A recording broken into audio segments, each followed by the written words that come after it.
A big shout out to Kelly, Katerina, Zach, Sunil, Mayflower, Popia, Pompadour, Jada Goli, and Pure Hearted for requesting today's story.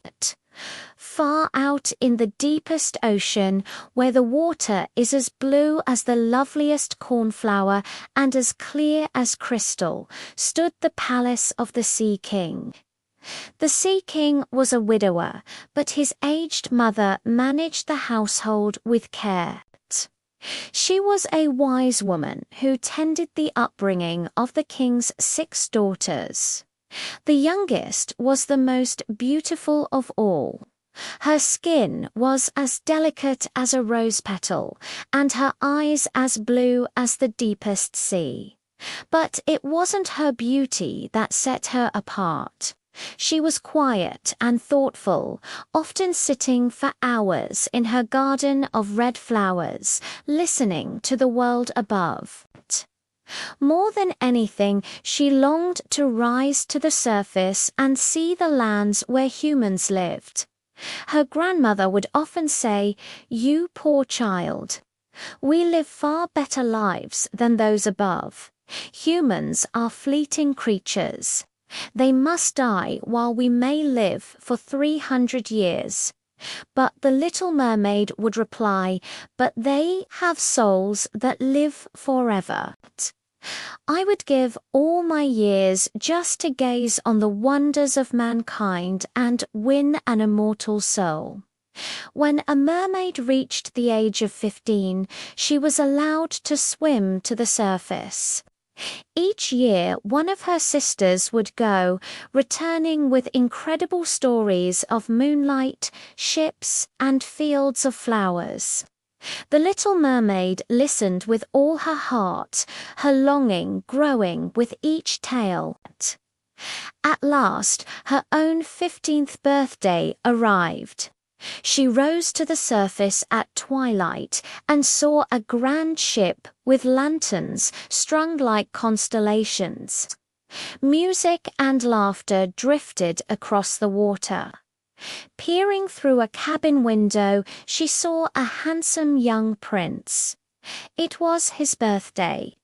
She gazed at him in wonder, hidden among the waves, until a storm arose. The sea grew black, winds howled, and the ship was torn apart. The Little Mermaid dived into the chaos, searching desperately for the prince. At last, she found him unconscious, sinking beneath the waves. Wrapping her arms around him, she held his head above water and let the waves carry them. In the morning, she brought him to the shore of a quiet temple. As she gazed at his peaceful face, she kissed his forehead and stroked his hair. Just then, bells rang, and a maiden from the temple walked out. The prince stirred, and his eyes opened to see the maiden. Heartbroken, the Little Mermaid slipped back into the sea. From that day on, she could think of nothing but the prince. She went to her grandmother and asked, "Do humans truly live forever?" Her grandmother explained, "We merfolk live longer, but when we die, we are nothing but foam. Humans, however, have a soul that rises to the stars."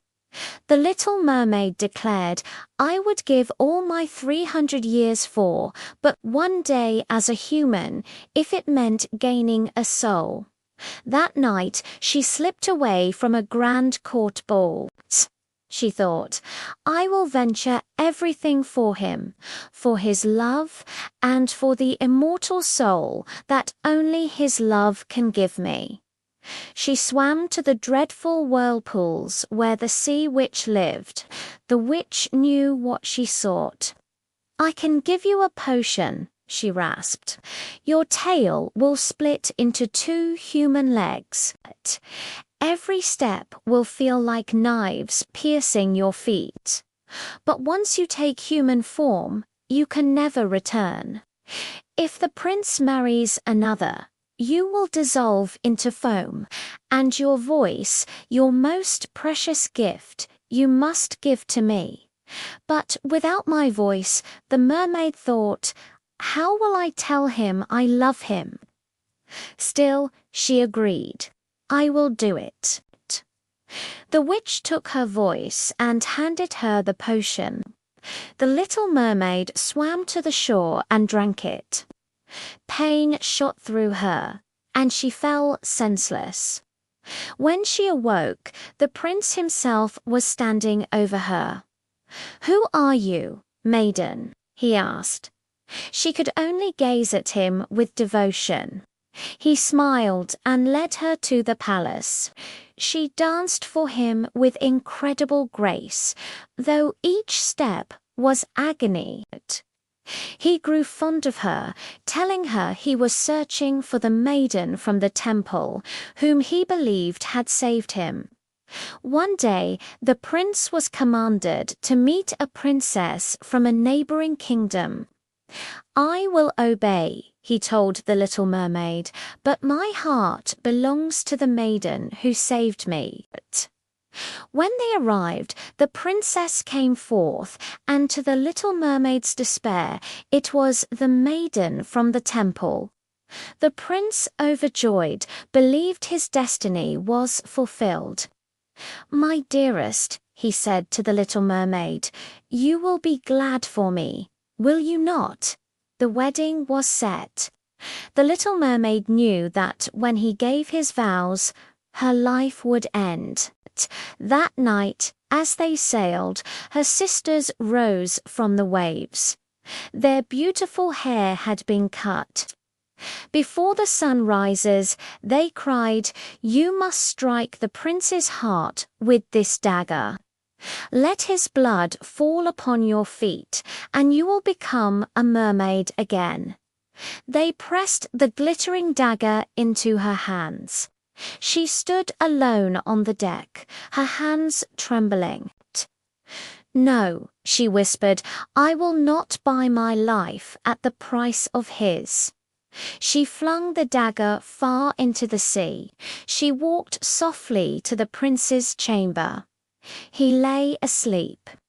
Kneeling, she bent to kiss his forehead farewell. At her touch, he stirred and his eyes opened. As he gazed at her, a veil seemed to lift. Memory flooded him. He saw the storm, the waves, and the face that had saved him. "It was you," he whispered. "How could I have been so blind? Forgive me. I love you. Will you be my bride?"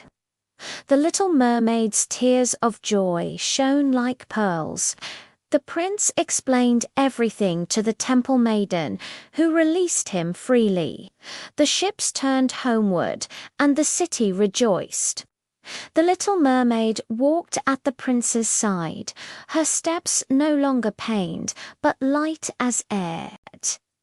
As she spoke her vows, she felt the immortal soul she had longed for blossom within her.